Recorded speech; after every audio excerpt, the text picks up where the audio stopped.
আসসালামু আলাইকুম। সংবাদে আপনাদের সবাইকে স্বাগত জানাচ্ছি। আমি ফিরোজ তোহা। শুরুতেই আরবে কেবলস সংবাদ শিরোনাম। বাংলাদেশের সর্বশেষ গুরুত্বপূর্ণ আপডেট সংবাদে আপনাকে স্বাগত। শুরুতেই সংবাদ শিরোনাম, পরে বিস্তারিত। শুরুতেই জানিয়ে দিব, গত ২৮ দিনে রেমিটেন্স এলো ২৪,০০০ কোটি টাকা। ছাত্র জনতার আন্দোলনকে কেন্দ্র করে সৃষ্ট পরিস্থিতির প্রভাব পড়েছিল রেমিটেন্স এবং বিদেশি মুদ্রা রিজার্ভে। আন্দোলন সংহতি জানিয়ে রেমিটেন্স শাটডাউন ঘোষণা করেছিল প্রবাসীরা, ফলে কমে গেছিল রেমিটেন্স প্রবাহ। তবে আন্দোলন সফল হলে এবার মাত্র ২৪ দিনেই 2.4 বিলিয়ন রেমিটেন্স বাংলাদেশে এসেছে, যেটি বাংলাদেশের জন্য খুবই স্বস্তির সংবাদ। এরপর জানিয়ে দিব, নাহিদের সঙ্গে ফরাসি রাষ্ট্রদূতের সাক্ষাৎ। তথ্য এবং সম্প্রচার মন্ত্রণালয় এবং ডাক টেলিযোগাযোগ ও তথ্য প্রযুক্তি মন্ত্রণালয়ের উপদেষ্টা নাহিদ ইসলামের সঙ্গে সৌজন্য সাক্ষাৎ করেছেন ঢাকায় নিযুক্ত ফ্রান্সের রাষ্ট্রদূত ম্যারি মাজদুপুই। এদিকে মালিবাগে পুলিশের গাড়িতে আগুন। রাজধানীর মালিবাগে পুলিশের একটি গাড়িতে আগুন লাগার ঘটনা ঘটেছে। এই ঘটনায় প্রাথমিকভাবে হতাহতের কোনো খবর পাওয়া যায়নি। গতরাত ১১টার দিকে গাড়িটিতে আগুন লাগার সংবাদ পায় ফায়ার সার্ভিস। এদিকে চট্টগ্রামে দুই গ্রুপের সংঘর্ষে গুলিবিদ্ধ হয়ে নিহত ২। চট্টগ্রাম নগরের বায়েজিদ থানার কুশাই সড়কে দুই গ্রুপের সংঘর্ষে গুলিবিদ্ধ হয়ে ২ জন নিহত হয়েছে। তাৎক্ষণিক তাদের নাম পরিচয় পাওয়া যায়নি। বৃহস্পতিবার ২৯ আগস্ট রাত ৮:৩০টার দিকে বুড়িচত্বরের নাহার গার্ডেনের সামনে এ দুর্ঘটনা ঘটে। এবারে জানাবো, বিনামূল্যে বাংলাদেশকে ৩০,০০০ টন পটাশ সার দেবে রাশিয়া।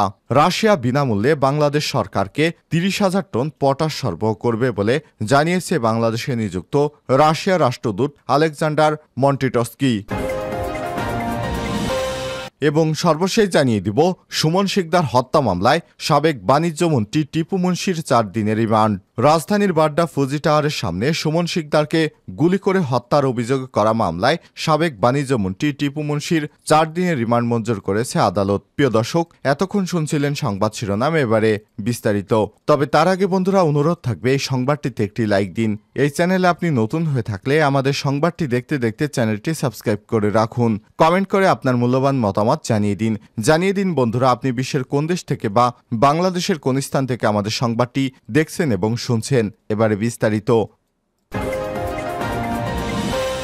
২৮ দিনে রেমিটেন্স এলো ২৪,০০০ কোটি টাকা। ছাত্র জনতার আন্দোলন কেন্দ্র করে সৃষ্টি পরিস্থিতির প্রভাব পড়েছিল রেমিটেন্স ও বিদেশি মুদ্রা রিজার্ভে। আন্দোলন সহিংস হলে রেমিটেন্স শাটডাউন ঘোষণা করেছিল প্রবাসীরা, ফলে কমেছে রেমিটেন্স প্রবাহ। তবে আন্দোলন সফল হলে তথা সরকার পতনের পরে বাড়তে থাকে রেমিটেন্স প্রবাহ। আগস্ট মাসের প্রথম ২৮ দিনে বেশ বৈধপথে প্রবাসী আয় বা রেমিটেন্স এসেছে $2 বিলিয়ন বেশি। বৃহস্পতিবার ২৯ আগস্ট কেন্দ্রীয় ব্যাংক সূত্রে এ তথ্য জানা গেছে। কেন্দ্রীয় ব্যাংকের তথ্য অনুযায়ী আগস্ট মাসের ২৮ তারিখ পর্যন্ত রেমিটেন্স এসেছে $207 কোটি। টাকার হিসাবে যা ২৪,০০০ কোটি। গত বছরের একই সময়ে রেমিটেন্স এসেছিল $143 কোটি।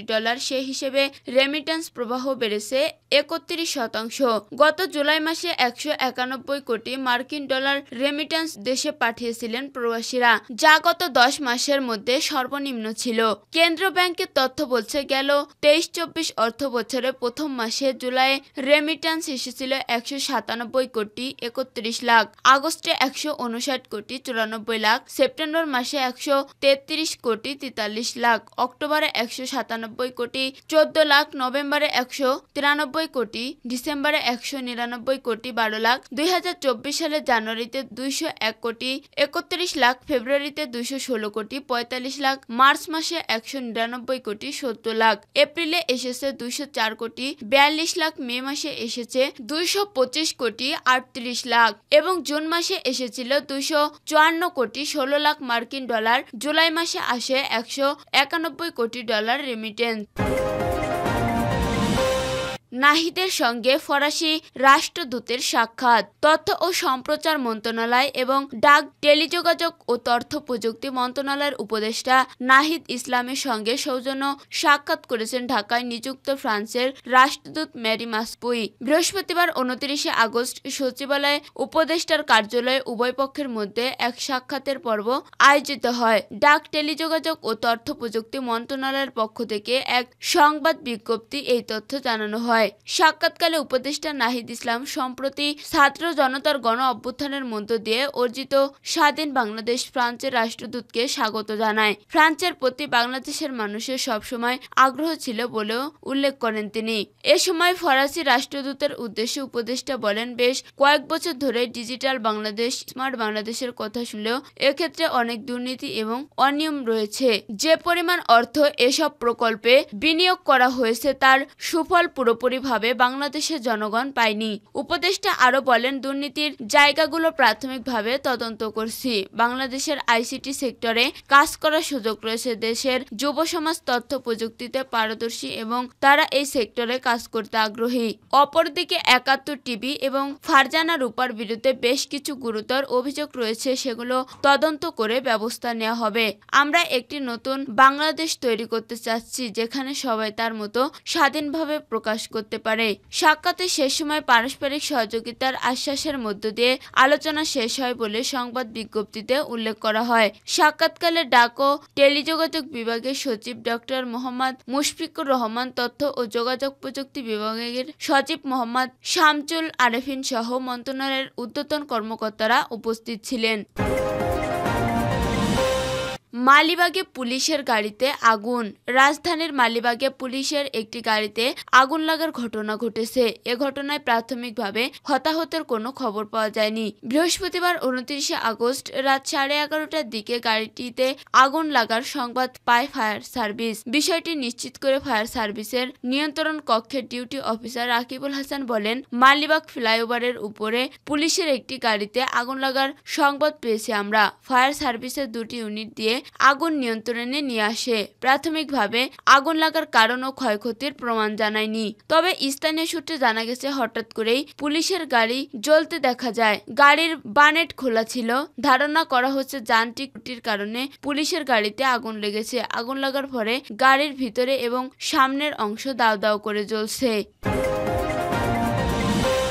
চট্টগ্রামে 2 গ্রুপের সঙ্গে সংঘর্ষে গুলিবিদ্ধ হয়ে নিহত 2। চট্টগ্রাম নগরের বায়েজিদ থানায় কোয়াইশ সড়কে 2 গ্রুপের সংঘর্ষে গুলিবিদ্ধ হয়ে 2 জন নিহত হয়েছে। তাৎক্ষণিক তাদের নাম পরিচয় পাওয়া যায়নি। বৃহস্পতিবার 29 আগস্ট রাত 8:30টায় বুড়িচরের নাহার গার্ডেনের সামনে এ ঘটনা ঘটে। প্রত্যক্ষদর্শীরা জানায়, কোয়াইশ এলাকা 2 গ্রুপের সঙ্গে সংঘর্ষে 2 জন নিহত হয়েছে।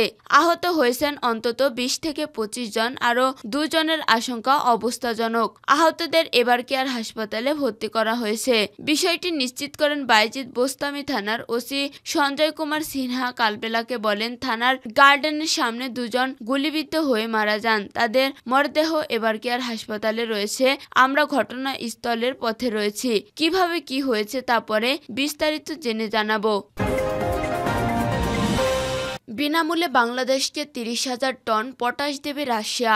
রাশিয়া বিনামূল্যে বাংলাদেশকে 30,000 টন পটাশ সার সরবরাহ করবে বলে জানিয়েছেন বাংলাদেশ নিযুক্ত রাশিয়ান রাষ্ট্রদূত আলেকজান্ডার মান্টিটোস্কি। বৃহস্পতিবার 29 আগস্ট সচিবালয়ে স্বরাষ্ট্র উপদেষ্টা লেফটেন্যান্ট জেনারেল মোহাম্মদ জাহাঙ্গীর আলম চৌধুরী অবসরপ্রাপ্ত সঙ্গে সাক্ষাৎকালে তিনি এসব কথা জানান। বৈঠকে দূতাবাসের পক্ষ থেকে জানানো হয়, রাশিয়া বিনামূল্যে বাংলাদেশকে 30,000 মেট্রিক টন বা 1,000 পটাশ সার সরবরাহ করবে। উপদেষ্টা এজন্য রাশিয়াকে আন্তরিক ধন্যবাদ জানান ও দ্রুত প্রক্রিয়া শুরু করার জন্য সংশ্লিষ্টদের নির্দেশ দেন। সারের পাশাপাশি বাংলাদেশকে 1 জাহাজ গম বিনামূল্যে সরবরাহ করার জন্য রাষ্ট্রদূতকে অনুরোধ জানিয়ে স্বরাষ্ট্র উপদেষ্টা বলেন, বিদ্যমান বন্যা পরিস্থিতিতে খাদ্য নিরাপত্তা নিশ্চিতকরণ সরকারের জন্য বড় চ্যালেঞ্জ। এ লক্ষ্য অর্জন আমরা নিরলস কাজ করে যাচ্ছি। বৈঠকে ফাঁকে উপদেষ্টা বলেন, রাশিয়া বাংলাদেশে গম ও সার সরবরাহকারী অন্যতম দেশ। G2G ভিত্তিতে রাশিয়া থেকে গম ও সার আমদানি করা হয়। বাংলাদেশ ইতিমধ্যে 2.6 মিলিয়ন টন গম আমদানির টাকা পরিশোধ করেছে। বন্যাসহ বিদ্যমান অর্থনৈতিক পরিস্থিতিতে আমদানিকৃত গমের সর্বশেষ চালানের টাকা পরিশোধ সম্ভব হয়নি। সার্বিক দিক বিবেচনা বাংলাদেশে গম ও সার সরবরাহ রপ্তানি অব্যাহত রাখতে অনুরোধ জানান তিনি। সাক্ষাৎকালে দুদেশের মধ্যে কৃষি ও খাদ্য নিরাপত্তা এবং সাইবার সিকিউরিটি ও ফরেনসিক ল্যাবের আধুনিকায়ন ও সক্ষমতা বৃদ্ধি হয় নানান বিষয়ে আলোকপাত করে।